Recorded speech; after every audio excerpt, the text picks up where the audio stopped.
Gurave Gaurachandraya Radhigaya Tadale Krishnaya Krishna Bhaktaya Tadbhaktaya Namo Namaha. Hare Krishna, dear devotees. So, would like to welcome all of you for study of Sri Bhagavad Gita. So, we are now in the second chapter. I think we have to do from verse number 16, as Prabhu mentioned. Let me open.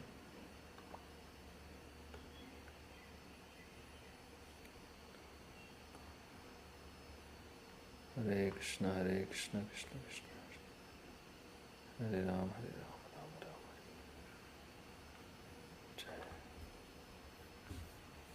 Hare Krishna Prabhuji.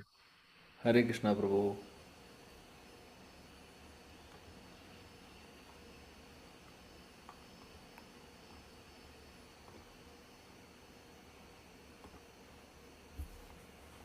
Okay, so we did till 15, right? So we have to do from 16. So this is Sri Bhagavad Gita, chapter number 2, verse number 16. So we have already, Krishna has already started speaking about the soul, the nature of the soul, and he's saying that the soul is in the first two verses we have seen. He's saying that there was no time when I was not existing. I was always there. You were also there. All the kings are who are present here in this battlefield. All of them were before also, now also, in the future also. They will be there. Means our actual individuality is not the body. The body may die.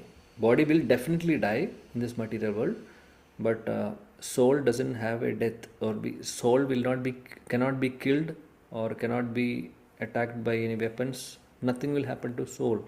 Soul is eternal.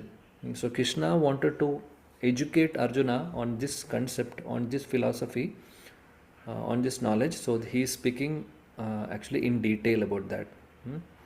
And he's saying that he's giving so many examples also. Here we can see later. Here now he in the previous 14th verse he's saying how as the appearance of happiness and distress in our life, it comes and goes, right? It's not permanent. Sometimes we will get happy, we'll be happy, sometimes we'll be sad. So this non-permanent actually. So so this non-permanent appearance of happiness and distress, just like that, it's like winter and summer seasons. Winter season will come for some time, after that summer will come, again winter will come, like that it goes in cycles, right? Similarly, happiness and distress in our life also comes like that. And Krishna is saying that all of them are actually arising from the sense perception. So basically we are feeling it, that it is happy, this is the happy time, this is sad time, everything is winter, cold, it's cold and heat, how we are feeling, it's actually sense perception. Our senses are perceiving that now it is winter time, now it is summer time. Actually soul doesn't have any any kind of such sense perception. Soul is transcendental, means spiritual, completely spiritual. So this body is giving different perceptions. So Krishna is saying that we have to tolerate any circumstance, whether it is happiness or distress. In any circumstance, we should learn to tolerate. Means when we are happy, we should never think that happiness will be there forever.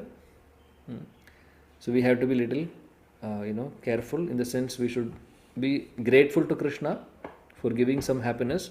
At the same time, we should be ready. We should be ready enough to, receive the distress also, because it will come naturally. Right? So we should tolerate. Krishna is teaching the lesson that all of us should know the art of tolerance, or all of us should learn the art of tolerance. Okay, so let's go to the next verse. Today's verse.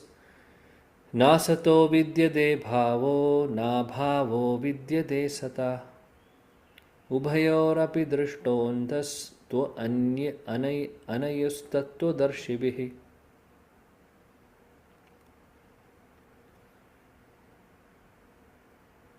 Hare Krishna, Prabhuji. Pranam. Hare Krishna. Hare Krishna. Om Namo Bhagavate Vasudevaya. Na sado vidyate bhavo, na bhavo vidyate sataha. उभयोरपि दृष्टान्तास्तनयोस्तत्त्वदर्शिभिः. Hare Krishna. Thank you. Anybody else? Hare Krishna Prabhu ji. All good wish to Srila Prabhupada. न सतो विद्यते भावो न भावो विद्यते सता उभयो उभ- उभयो अपि दष्ट अन्तः तु अन्यो तत्त्वदर्शिभिः। Thank you. Someone can read the translation.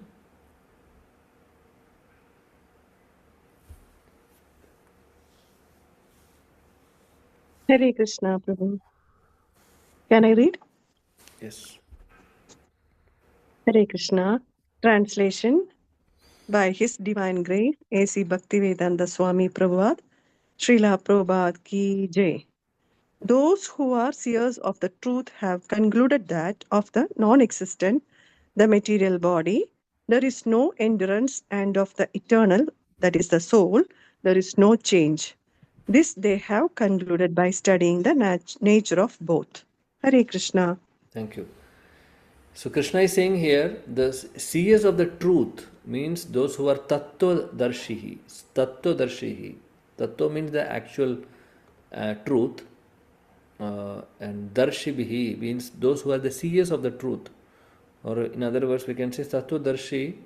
So those those who can understand the actual truth, they have already concluded that this material body will be perishing, means material body will be destroyed, and the eternal soul, there is no change. So there is change will happen for the body but not for the soul. This they have concluded by studying the nature of both. So all the tattvadarshi, they are all aware about that. This body, whatever we are seeing outside, is something which is going to destroy. We are getting old, we are getting disease, and one day we will die. But soul doesn't have any death or birth like that. Soul is eternal. There is no change for the soul. Srila Prabhupada's purport, he says, there is no endurance, Srila Prabhupada ki jai, there is no endurance of changing, of the changing body.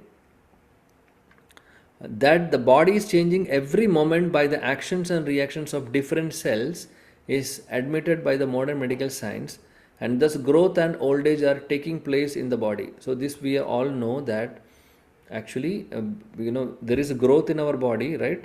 So definitely the cells are undergoing different changes. Some of the cells are actually destroyed, and so many things are happening in our body actually, right? Even the medical science, they are also saying the same.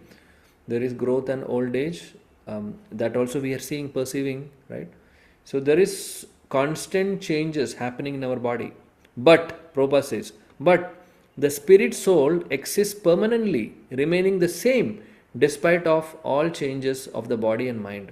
So spirit soul doesn't have any change, doesn't undergo any change. It's permanently existing. That is the difference between matter and spirit. So what is the difference between matter and spirit? Matter is perishable, spirit is non-perishable, and matter changes frequently, or in every moment basically there are changes happening, but the spirit is always existing, always, it's all eternal. So no changes are happening to the soul. By nature the body is ever changing and the soul is eternal. This conclusion is established by all classes of the seers of the truth, both impersonalist and personalist. In the Vishnu Purana 2.12.38, it is stated that Vishnu and his abodes all have self-illuminated spiritual existence. Jyotimshi Vishnur Bhuvana. So Bhuvanani Vishnu. The word existent and non-existent refer only to the spirit and matter. There is that is the version of all seers of the truth. So, so the point is that what we should understand from this discussion is that we have to understand that soul is eternal. Soul doesn't have any death or birth. It's always existing, will be existing, but the body is not like that, right? So body will perish. There are changes also. So this is the beginning of the instruction by the Lord to the living entities who are bewildered by the influence of the ignorance. Removal of ignorance involves the re-establishment of the eternal relationship between the worshipper and the worshipable, and the consequent understanding of the difference between the part and parcel living entities and the Supreme Personality of Godhead. Srila Prabhupada is saying that whatever we are now studying in Bhagavad Gita about the soul, nature of the soul, this is the primary preliminary education, preliminary instruction by the Lord. Because we are in the ignorance, we are all in the ignorance, we are considering that this body is eternal. We think in that way. We are thinking that this body is eternal. And because of that, what we are doing, we are running here and there to make money. We are, for our comforts, so many plans we make, thinking that we are going to live forever. Right? But that is not true.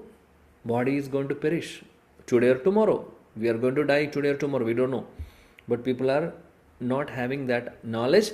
That is why Prabhupada says that all of us are in ignorance. All of us are in ignorance. Means we don't know the facts. And we are identifying as ourselves as body, not as soul. So that is the difference.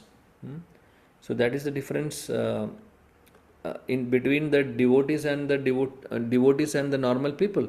Devotees are at least theoretically understanding that we are not this body, we are souls. But others, general public, they are thinking that they are this body basically. So that removal of ignorance is important. We have to, that is what is we have to focus. That ignorance shall be removed from our mind.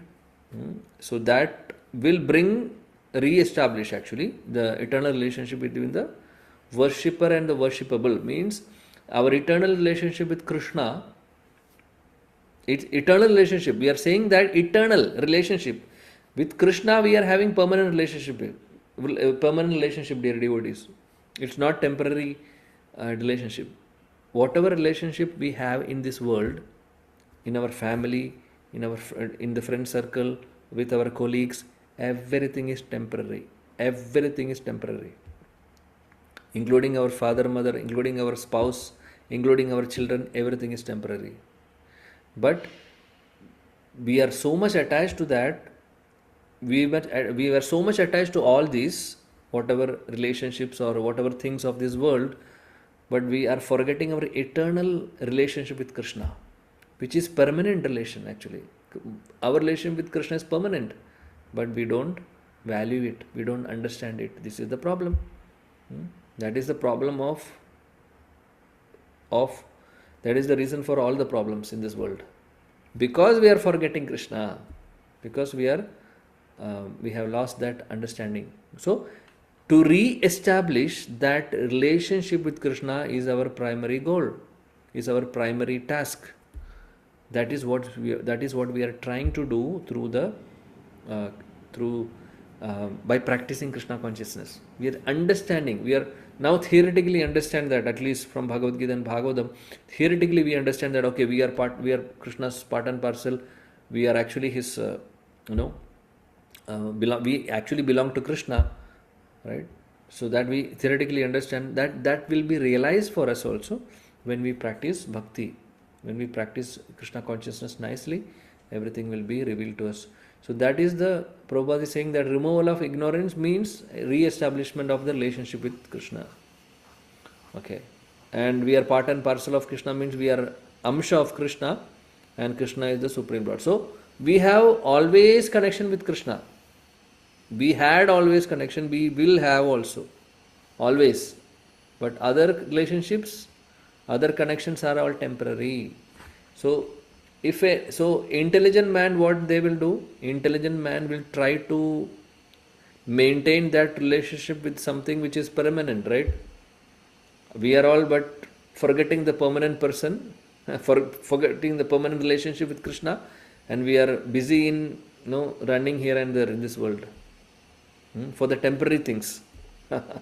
Everything is temporary here. Nothing is permanent.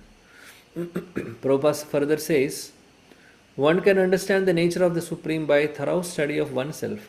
The difference between oneself and the Supreme Being understood as the relationship between the part and the whole. Hmm? So Krishna is whole, we are part and parcel. We are Amsha of him. In the Vedanta Sutras, all, well, as in Srimad Bhagavatam, the Supreme has been accepted as the origin of all emanations. Such emanations are experienced by superior and inferior natural sequences. The living entities belong to the superior nature, as it will be revealed in the 7th chapter. So, 7th chapter, when we go, we will study more about it. And here it's saying that he is saying that Krishna, emanations means whatever is coming from Krishna. For example, superior and inferior nature. So there is something called superior and inferior nature, Shara and Akshara. We will study that in 7th chapter. For example, there are two things. One is here superior and one is inferior. So superior is the living entities, like all of us. All of us are superior. Why? Because we are part and parcel of Krishna. We are actually the soul. I mean to say the soul. The soul is part and parcel of Krishna, and it's eternal. It's not infallible, or it will not be destroyed. But there is something called inferior. So here we have read in the purports, superior and inferior. Inferior is the material nature, the nature what we see here, and our body all coming in the realm of material nature. So our actual identity is soul, but we have a covering of the material body, and the identity of soul, and the soul is eternal. It is superior, like what we have read here, and the body what we seen is a part of the belongs to the material nature, and it will be destroyed. It is not permanent. So that is inferior. That is what Srila Prabhupada is mentioning here. Inferior and superior nature. But all are coming from Krishna only. Because Krishna says that his material nature is also my energy. Krishna is saying, this is my external energy. Mama Maya, he is saying. Devihi Esha Gunamai, Mama Maya, it's my energy, Krishna says. So the living entities belong to the superior nature. This is the point. Living entities belong to superior nature, as it will be revealed in the 7th chapter. Okay. Although there is no difference between energy and energetic, the energetic is accepted as the supreme, and the energy or nature is accepted as subordinate. So generally, what is the difference between energy and energetic? Energetic means the source of energy, and energy is energy, right?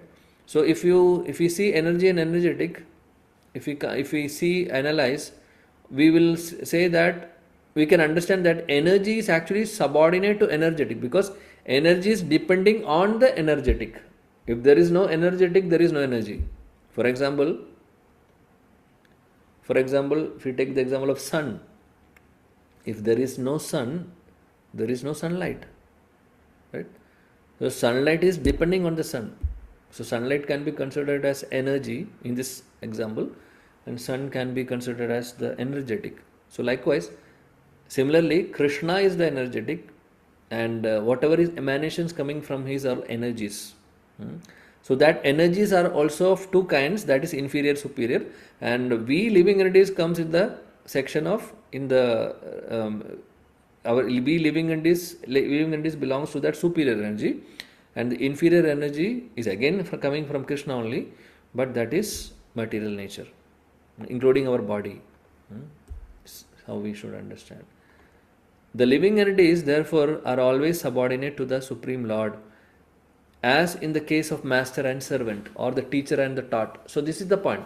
So Krishna is the Supreme, we are part and parcel, so we are subordinate to Krishna, not equal. Such clear knowledge is impossible to understand under the spell of ignorance. And to drive away such ignorance to the Lord, the Lord teaches Bhagavad Gita for the enlightenment of all living entities for all time. So Krishna, out of his costless mercy, is teaching us, giving us this Bhagavad Gita, and he is dispelling all the ignorance from our heart.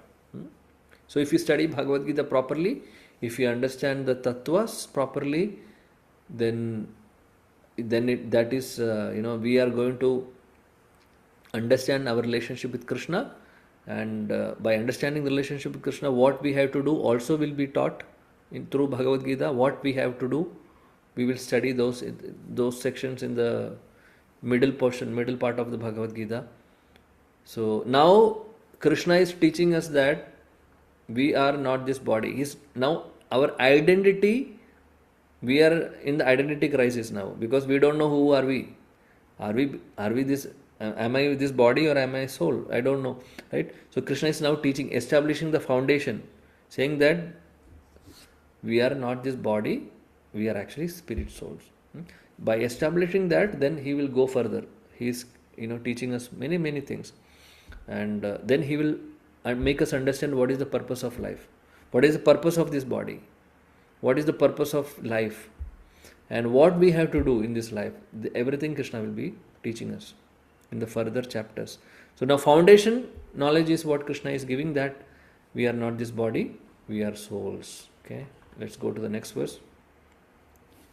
Avinashi tu tat vidhi yena sarvam idam tadam vinasham avyayasyaya na kaschit kartum arhati. Hare Krishna. Avinashi tu tadvidhi yena sarvamidam tadam vinasham avyayasyasya na kaschit kartumarhati. Hare Krishna. Hare Krishna. Oh, sorry. Avinashi tu tadvidhi अविनाशी तु तद्विधि येन सर्वविदं ततं विनाशम् अव्ययस्यास्य न कश्चित् कर्तुम् अर्हति. Thank you. Hare Krishna. Avinashi tu tadviddhi yena sarvamidam tadam vinashamavya yasyasya na kaschit kartumarhati. Hare Krishna. Thank you. So translation, somebody can read. Hare Krishna Prabhuji. Yes. That which pervades the entire body, you should know to be indestructible. No one is able to destroy that imperishable soul. Hare Krishna. Thank you. So here Krishna is saying that which pervades the entire body, you should know to be indestructible. So what is pervading in the body? Basically, he is saying that Krishna is saying that soul. He is speaking about soul. That soul is present in the body. That is why our body is active. Our body is having consciousness. When the soul leaves the body, that is called as death, right? When somebody is dying, we can see the body, but there is no life. Why? Because soul has left that body. So that body, Krishna is saying that which pervades the body. So what is present in the body is indestructible, means soul is imperishable or indestructible. No one is able to destroy that imperishable soul. So nothing will happen to the soul actually. It's imperishable. Srila Prabhupada says in the purport, let's read the purport. Srila Prabhupada ki jai. This verse more clearly explains the nature of the soul, which is spread all over the body. Anyone can understand what is spread all over the body. It is consciousness, right? So all of us have feeling. We have different feelings. We have different thoughts, and we have a consciousness basically, right? So this is this consciousness is actually the symptom of the soul, symptom of the presence of the soul in our body. So if there is no consciousness, then that means soul is not present in the body. This consciousness doesn't mean that when we get unconscious because of some health problem, that unconsciousness not we are discussing here. That is not the unconsciousness what we are discussing. We are talking about the entire that life, we are having that living force. That living force is there, right?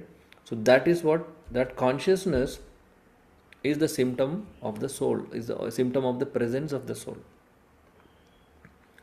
Prabhupada is saying further, everyone is conscious of the pains and pleasures of the body in part and whole.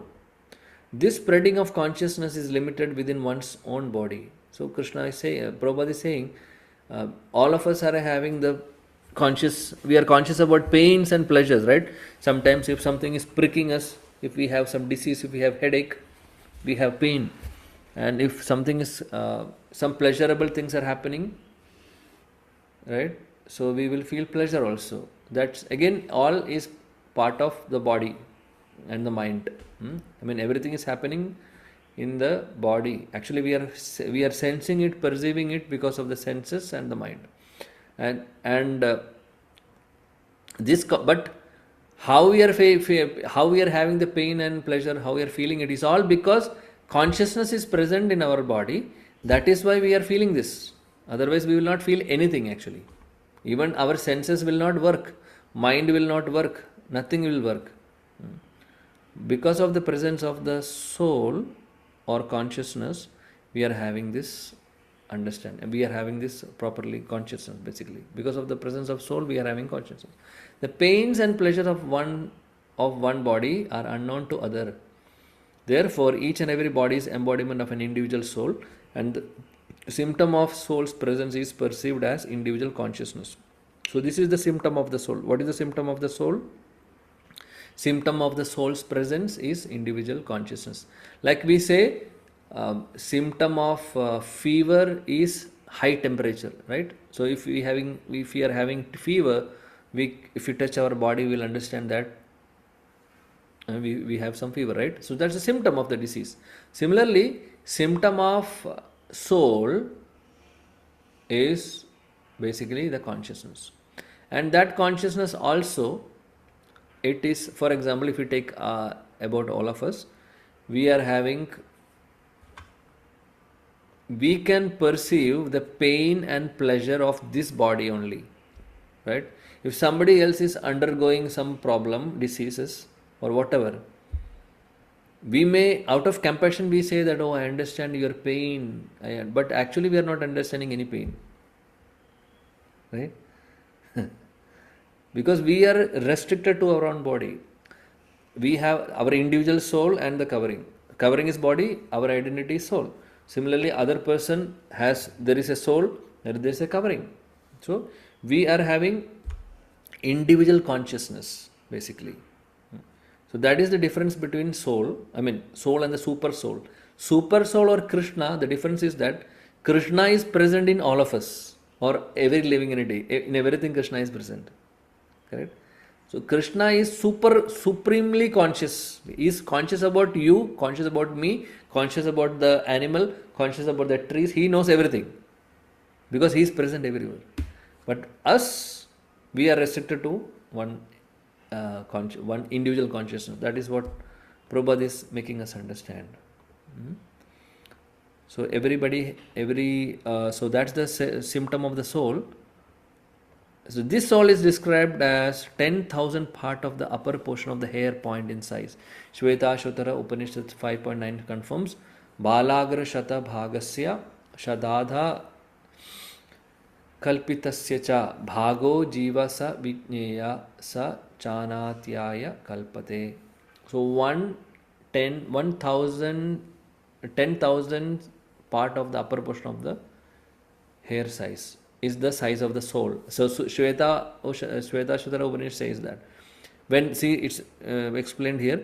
When the upper point of the hair is divided into 100 parts, and again each of such parts is further divided into 100 parts, each such part is the measurement of the dimension of the spirit soul. Similarly, the same version is stated in the another verse again. Keshagara Shada Bhagasya Shadamsha Sadrishatmaka Jiva Sukshmo Surupoyam Sankyati Dohi Chit Kanaha. There are innumerable particles of spiritual atoms which are measured as 1/10,000 of the upper portion of the hair. So this is the size of the soul given in the Shvetashvatara Upanishad. So soul is very, very minute in size, we can't see.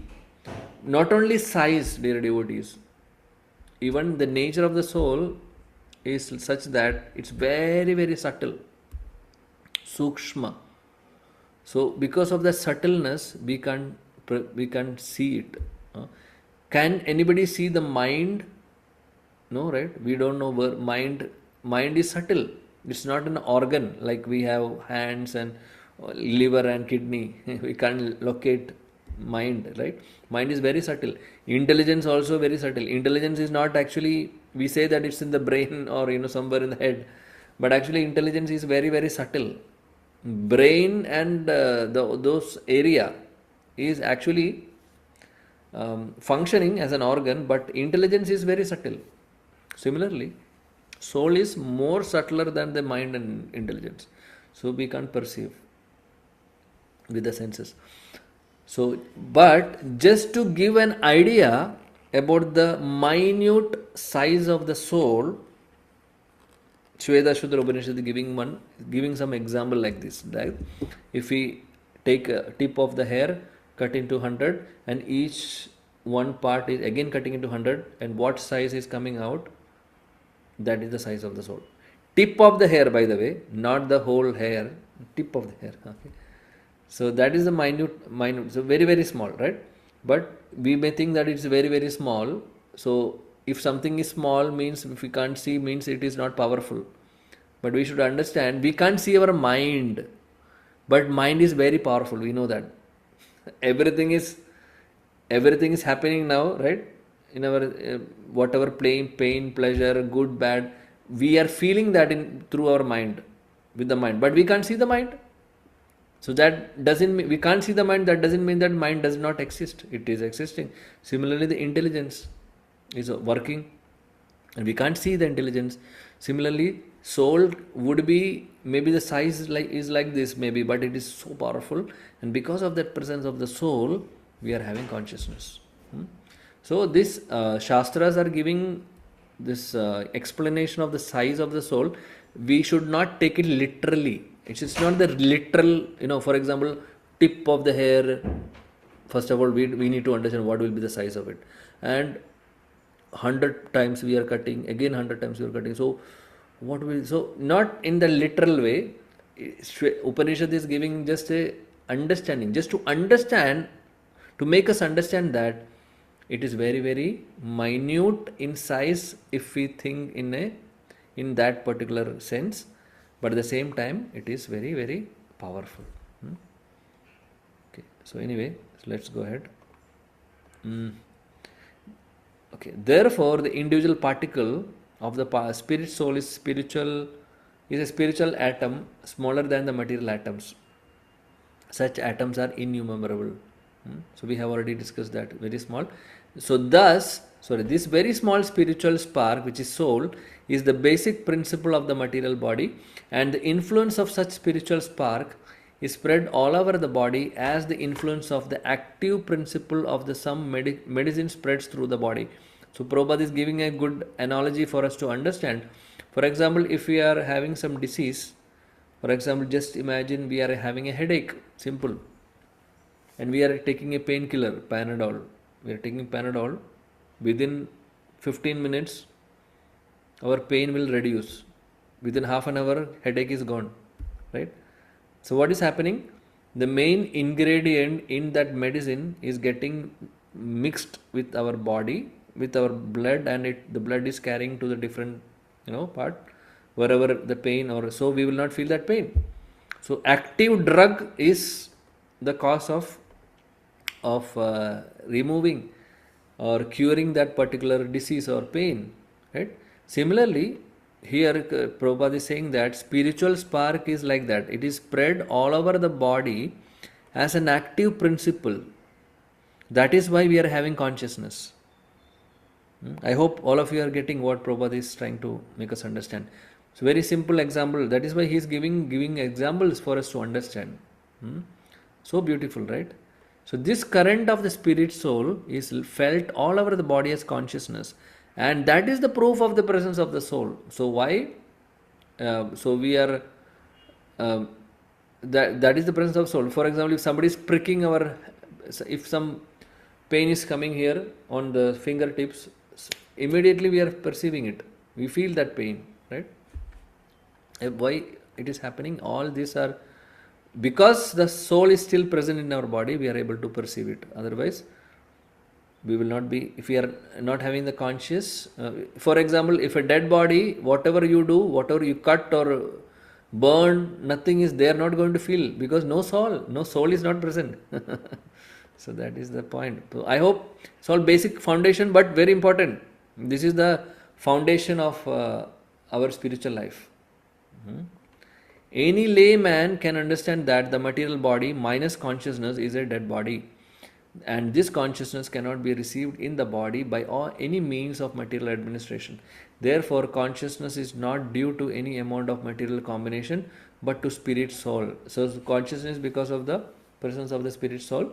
Again, another example here, another verse quoted by Prabhupada, Mundaka Upanishad 3.1.9. The measurement of the atomic spirit soul is further explained. So, interest of the time, I am reading only the translation. The soul is atomic in size and can be perceived by perfect intelligence.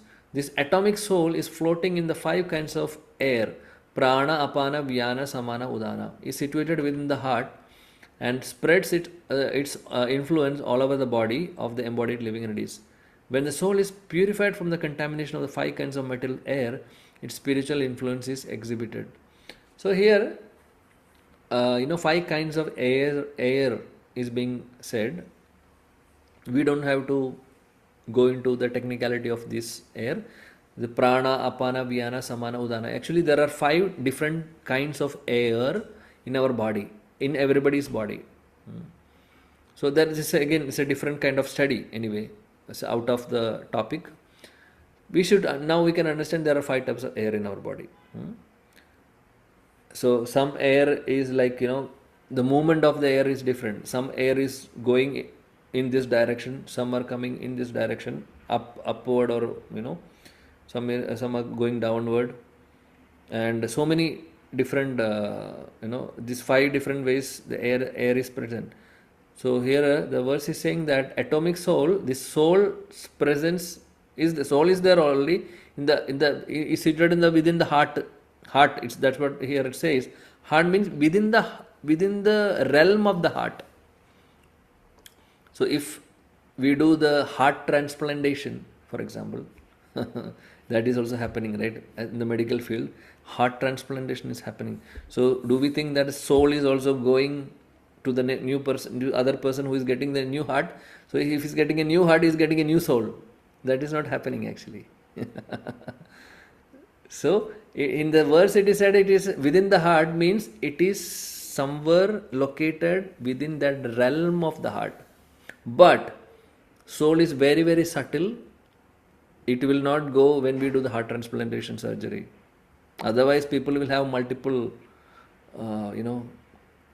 souls in one body, or maybe some people so like that. So that's not the case actually. Okay, but realm in that region of the heart.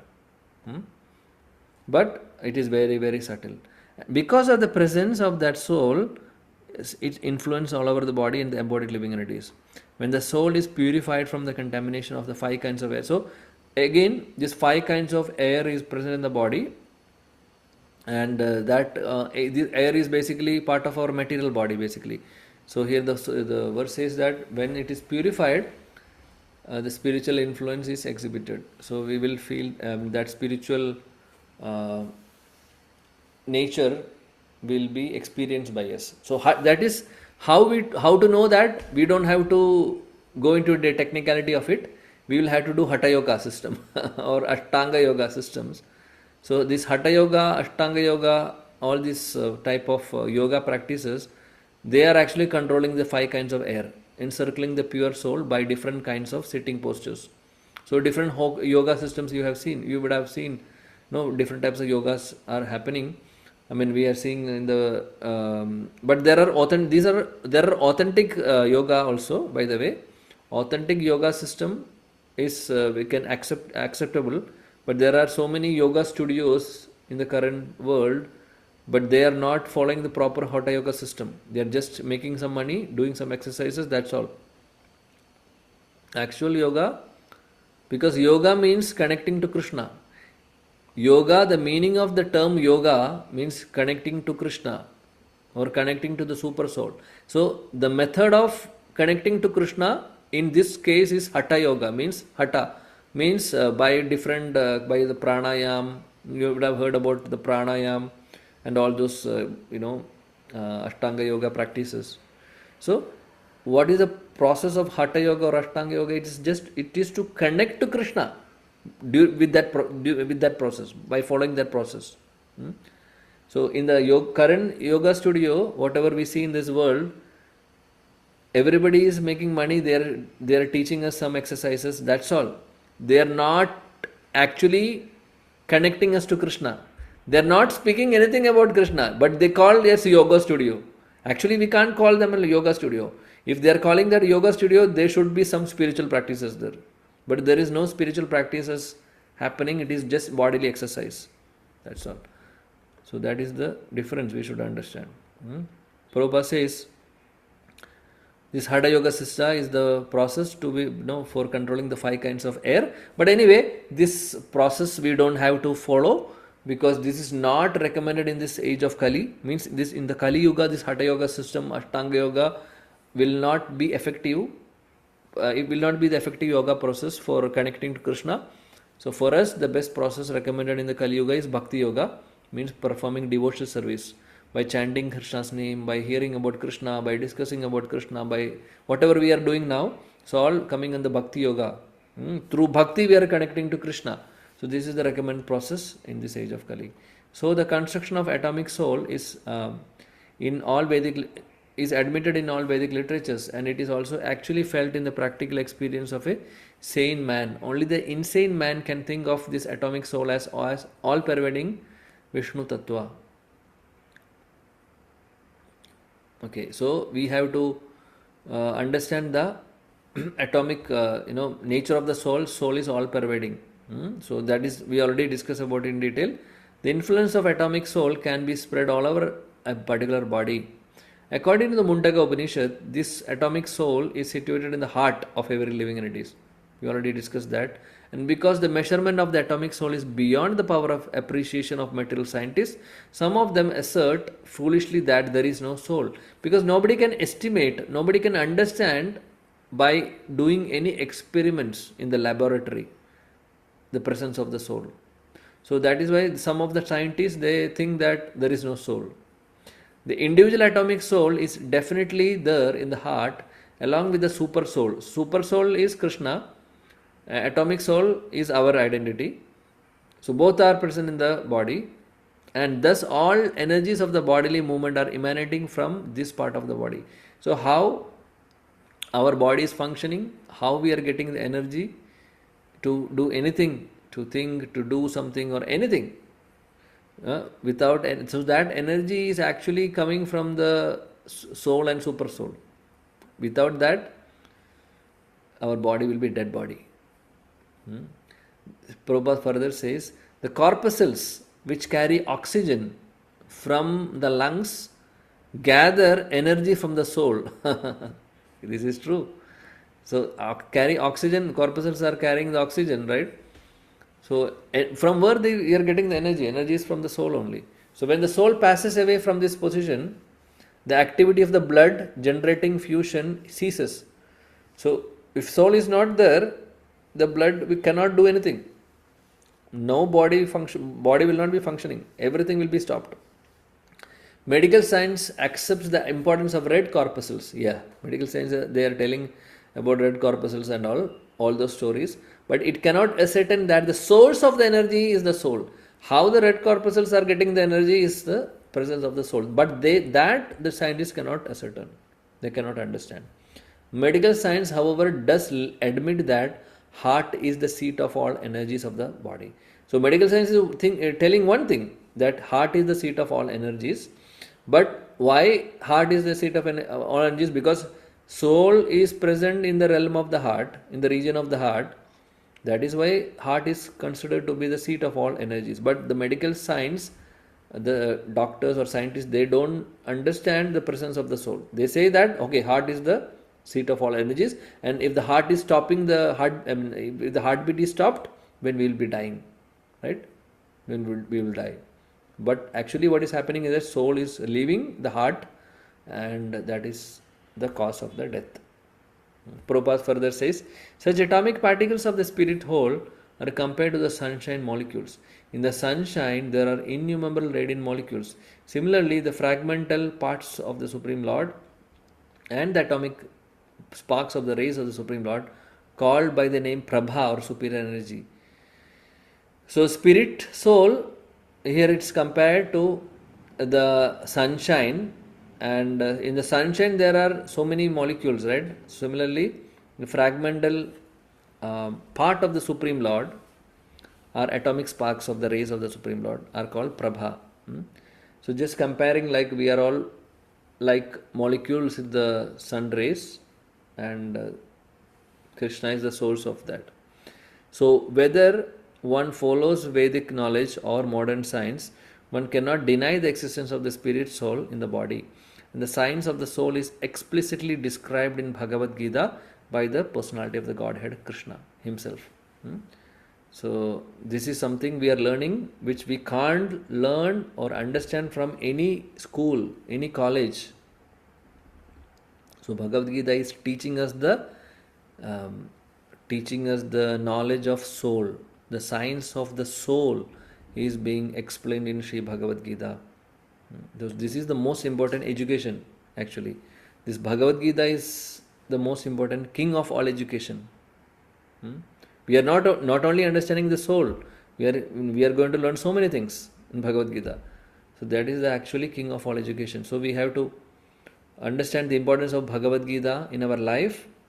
We are giving time for all the other things of this world. We are having time, right? And we are spending only 1 hour in a week,